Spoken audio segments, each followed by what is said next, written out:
भारत सरकार ने make in India को बढ़ावा देने के लिए बीते गुरुवार को एक बड़े फैसले में लैपटॉप और कंप्यूटर के आयात पर बैन की घोषणा की है।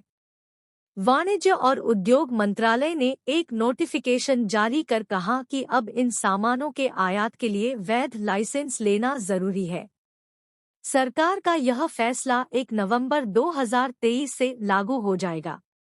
भारत के इस कदम से चीन को बहुत बड़ा झटका लगा है, क्योंकि वहां का इलेक्ट्रॉनिक मार्केट बहुत बड़ा है और लैपटॉप कंप्यूटर बेचने वाली लगभग सभी कंपनियां चीन जैसे देशों से ही भारत को सप्लाई करती है।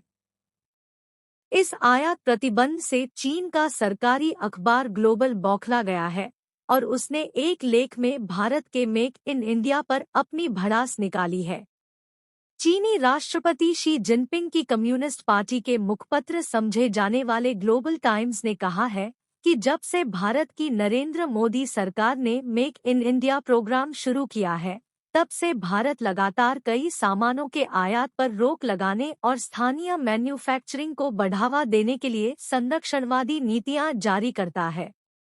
चीनी अखबार ने लिखा, फिर भी भारत की सरकार अपनी कोशिश में नाकामयाब रही है, जो दिखाता है कि भारत मैन्युफैक्चरिंग की समस्याओं से निपटने में असफल रहा है। इससे भारत के कारोबारी माहौल में निवेशकों का विश्वास भी कमजोर होगा। भारत ने दिया झटका तो बिलबिला उठा चीन। अखबार ने लिखा कि भारत के लैपटॉप और टैबलेट बाजार में विदेशी ब्रांड्स का दबदबा है। भारत के घरेलू ब्रांड्स लगातार खराब प्रदर्शन कर रहे हैं। ग्लोबल टाइम्स ने आगे लिखा, भारत सरकार का यह कदम भारत के संरक्षणवाद का एक और स्पष्ट प्रदर्शन है। लेकिन विडंबना यह है कि विदेशी निवेश के लिए बेचैन भारत की सरकार लगातार विदेशी कंपनियों के लिए मुश्किलें खड़ी कर रही है।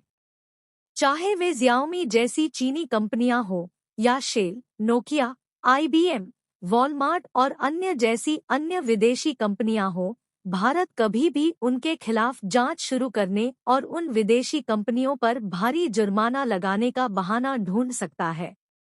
चीनी अखबार ने दावा किया है कि विदेशी कंपनियों के प्रति भारत की नीतियों ने मैन्युफैक्चरिंग केंद्र के रूप में इसकी अंतर्राष्ट्रीय प्रतिष्ठा और विदेशी निवेश आकर्षित करने की क्षमता को पहले ही नुकसान पहुंचा दिया है।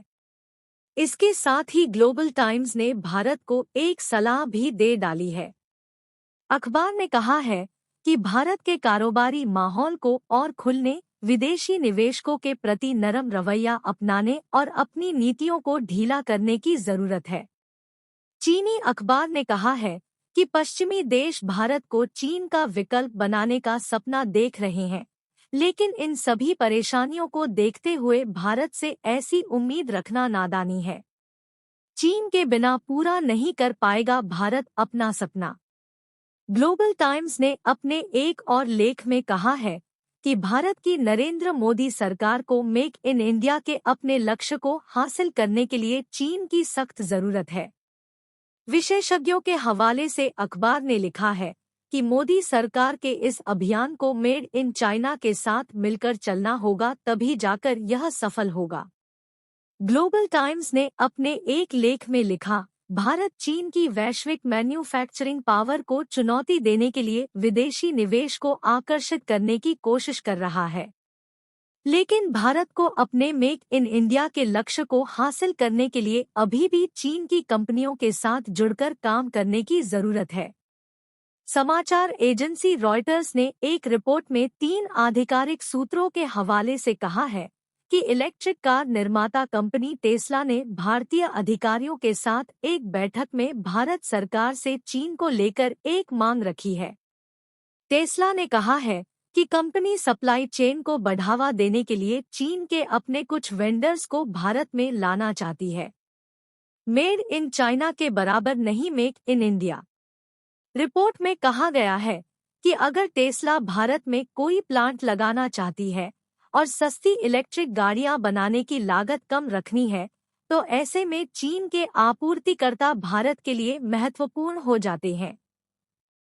इसमें कहा गया है कि भारत इलेक्ट्रिक गाड़ियों में इस्तेमाल होने वाले बैटरी सेल के लिए दूसरे देशों पर निर्भर है। टाटा मोटर्स अपनी इलेक्ट्रिक गाड़ियों के लिए इन सामानों को चीन से आयात करती है। ग्लोबल टाइम्स ने अपने लेख में कहा, विशेषज्ञों ने कहा कि मेक इन इंडिया अभी मेड इन चाइना के बराबर नहीं है। भारत को अगर अपने मैन्युफैक्चरिंग की नींव को मजबूत करना है तो सप्लाई चेन के लिए चीन के साथ अपने संबंधों को मजबूती देनी होगी।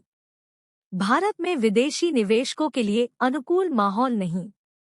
भारत सरकार ने पिछले कुछ सालों में चीनी कंपनियों के लिए अपने नियमों को सख्त किया है ताकि इससे कंपनियों के बड़े पदों पर भारतीयों को भी मौका मिले। भारत सरकार ने कंपनियों को यहां की टैक्स पॉलिसी को भी सख्ती से पालन करने को कहा है। इस सख्ती से चीन नाराज रहता है।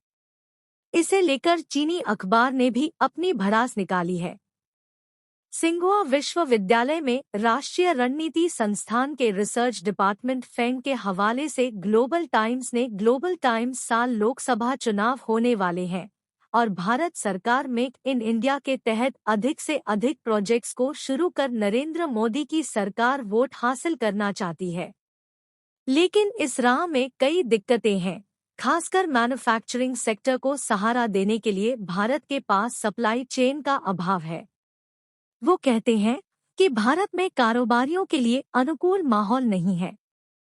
भारत को शिक्षित कामगार और बेहतर इंफ्रास्ट्रक्चर के मामले में सुधार करने की जरूरत है।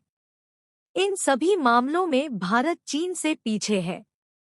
हालांकि कई विकासशील देशों के उलट भारत में बड़ी संख्या में युवा श्रमिकों की उपलब्धता है।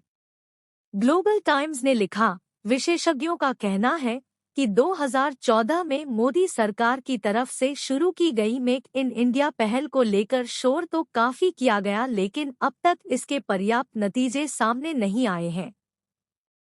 भारत का कारोबारी माहौल चीनी कंपनियों के लिए चिंता का विषय। चीनी अखबार ने लिखा है कि भारत का कारोबारी माहौल विदेशी निवेश को, खासकर चीनी कंपनियों के लिए एक बड़ी चिंता का विषय रहा है। मीडिया रिपोर्ट्स में कहा गया है कि भारत सरकार के आंकड़ों के अनुसार 2014 और नवंबर 2021 के बीच 2783 विदेशी कंपनियों और उनकी सहायक कंपनियों ने भारत में अपना काम बंद कर दिया। उनमें Cairn Energy, Holcim, Daiichi Sankyo, Carrefour, Henkel, Harley Davidson और फोर्ड जैसी बड़ी कंपनियां शामिल हैं। अखबार ने भारत के इस माहौल की तुलना चीन से करते हुए कहा है कि कोविड महामारी से उबरने के बाद चीन ने अपने औद्योगिक आधार को विकसित करने पर ध्यान दिया है, जिसके कारण वो औद्योगिक सप्लाई चेन विकसित कर पाया है। समय के साथ चीन का इंफ्रास्ट्रक्चर और कारोबारी माहौल मजबूत हुआ है। चीन ने लंबे प्रयासों के बाद इसे हासिल किया है, जिसकी बराबरी भारत नहीं कर सकता है। कई मामलों में चीन से पीछे है भारत। सालों से भारत में रह रहे इंफ्रास्ट्रक्चर उद्योग के एक सूत्र के हवाले से ग्लोबल टाइम्स ने कहा कि भारत इंफ्रास्ट्रक्चर और टैलेंट के निर्माण में चीन से पीछे है। इसकी सोच अपने इंफ्रास्ट्रक्चर उद्योग की नींव को मजबूत करना और विदेशी निवेश का स्वागत करना नहीं, बल्कि यह शॉर्टकट ढूंढता है। सच कहें तो भारत की नीतियां विदेशी बिजनेस के लिए अनुकूल नहीं है। सूत्र ने कहा, एक बार जब भारत को लगने लगता है कि वो तो खुद भी उस काम को कर सकते हैं, तो वो विदेशी निवेश वाले उद्यम को दबाना शुरू करते हैं, जिससे विदेशी कंपनियां सावधानी बरतने लगती है। लेख के अंत में ग्लोबल टाइम्स ने विशेषज्ञ कियान फेंग के हवाले से भारत को सलाह भी दे डाली है।